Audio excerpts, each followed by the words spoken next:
Hi there guys, and welcome to another edition of Wolfi's Tour Roundup with myself, Josh, and my colleague G. Hi there sports fans, we are here today in the 25 Hours Hotel in the Ernst Cafe. We're here for a partnership we're running to show the last 3 stages of the Tour de France in their CAF. We're going to be here for 3 days from 3 p.m. till 7 p.m. showing the Tour de France and its final 3 stages culminating in the Champs-Élysées stage. Yep, and so tell us more about what challenges they can expect from Wolfi's here. Yeah, so we've brought down our Show Us What You Got campaign, our Show Us What You Got competition. We've brought down a Wahoo Kicker bike and the RGT Wahoo app. So we're going to be having a competition to show us what you got. There's a little 2-kilometer course that we've set up. Just give it your all, give it the beans, give us your details, and we'll put you in a competition to win a 16,000 dirham Wahoo Kicker bike at the end of the campaign. Yeah, incredible. And what's the other prize that they could potentially win, G, as well? The star prize that Josh is going for here is a trip to Oktoberfest, the German festival. Oh, fantastic. So yeah, definitely worthwhile coming down. So we hope to see some familiar and not so familiar faces down here and watching the biggest sporting event in the world with us. So it'll be fantastic to see you here, guys. So moving on to the 2 stages that we haven't reviewed yet. Starting with the first one, stage 17, with that epic climb up the Col de la Lours, and then that steep ramp finish. The stage was won by Felix Gall, fantastic win for him. But the big news, obviously, is that it seems that Vingegaard's now sewn up the Tour after that stage. What did you make of it? Yeah, Vingegaard has taken that GC and put it in a bit of a blender, hasn't he? He's really sparked some fireworks behind him, but he is now dominant. He is now 7 minutes clear. Exactly. Leading by an almost insurmountable lead, barring catastrophe. Exactly, touch wood. Touch wood, obviously the big story of the day is Tadej Pogačar cracking on that final climb, having to rely on Marc Soler to tow him, maintain his podium position, basically. Even Pogačar himself said, he's dead. He was worried for his podium place, and obviously the team have decided to leave Adam Yates up there to contend for that second spot, third spot on the podium. Well, there's that, and also potentially, try and, depending on how it was to go on the road, obviously, for a stage win. And then obviously it looks, good for the team if they can get as many riders up there as possible. And they didn't know exactly what was happening to Tadej, and that's also the problem.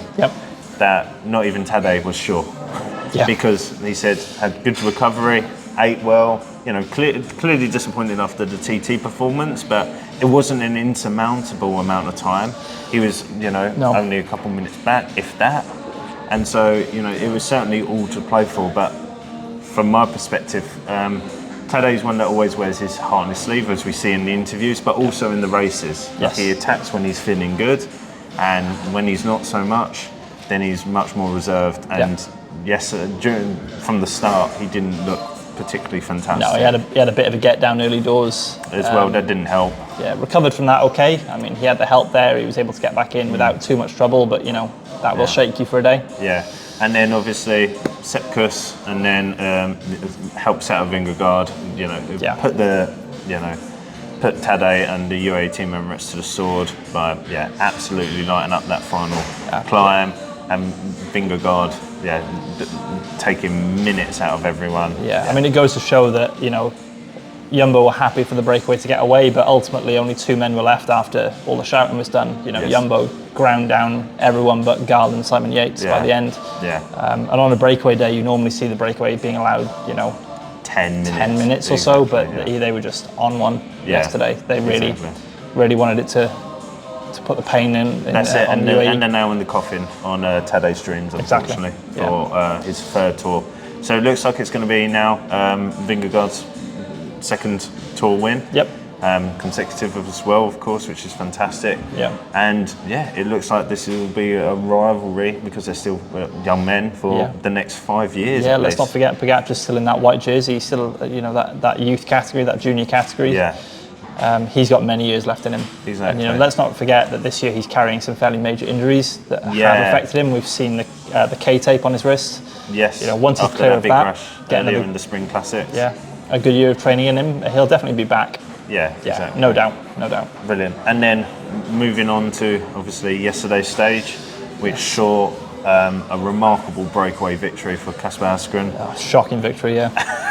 that breakaway was within 30 seconds. The whole day. 15 kilometres to go, and Well, basically the whole day, Yeah. to be honest. I don't think they ever got a lead greater than like 2 minutes. Yeah, they weren't given legs. You put Victor Campenaerts in a position where he just does his thing, where he time trials, and that's, you can't second guess. Well, it shows you as well how unconfident that teams are and DSs are in any sprinters that are left who are not named Jasper Philipsen. Yes. And it also shows you what respect that they have for Alpecin, that they're not willing to help them to drag back any break. In actual fact, with quick step and a lot of sending people up the road as they did, it shows that actually, you know what? Yeah, Jasper Philipsen is the best sprinter in the world. He's won 4 out of 4 sprint stages, essentially. I know Mads Pedersen got that kind of semi-sprint stage, but even then, Jasper still got second. Yeah. And he's sewn up the green jersey in the first week.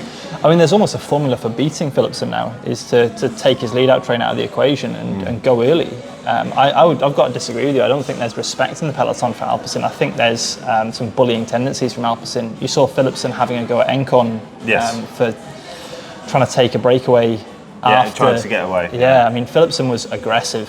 And again, it's another situation where the UCI could have stepped in. He was riding dangerously. They should have done, yes, again. But Philipsen, he's the darling of the Tour. He's been allowed to do it. And I think, if you're going to posture like that, you have to come up with the goods at the end of the stage. You need to understand that no one's going to chase. Yeah, but it shows that, that there's a respect for Philipsen and his team's ability. Yeah. And then they don't want to repeat what's happened 4 and nearly 5 times already. Yeah. And leading to a Philipsen victory. Yeah. So this is why Lotto Destiny sent 2 riders into the breakaway and stuff. It was a controversial choice to drop Campenaerts out of that breakaway to bring Encon up. I know. Because you don't give Kasper Asgreen that kind of gap. That's surprising that Victor Campenaerts was happy to drop off that wheel to bring Encon up because. And it nearly paid off, unfortunately didn't. And Kasper, we've seen, has got a fast turn of pace, having won Tour of Flanders, It's a pure classics rider. Fantastic, strong rider. And it was a fantastic, strong breakaway. Yeah. So, no, it was a real surprise and disappointment for Alpecin. So then, moving on to today's stage, it's a lot lumpier than yesterday, but only a couple of categorised climbs, not too hilly in that sense, but just up and down all day. Yeah.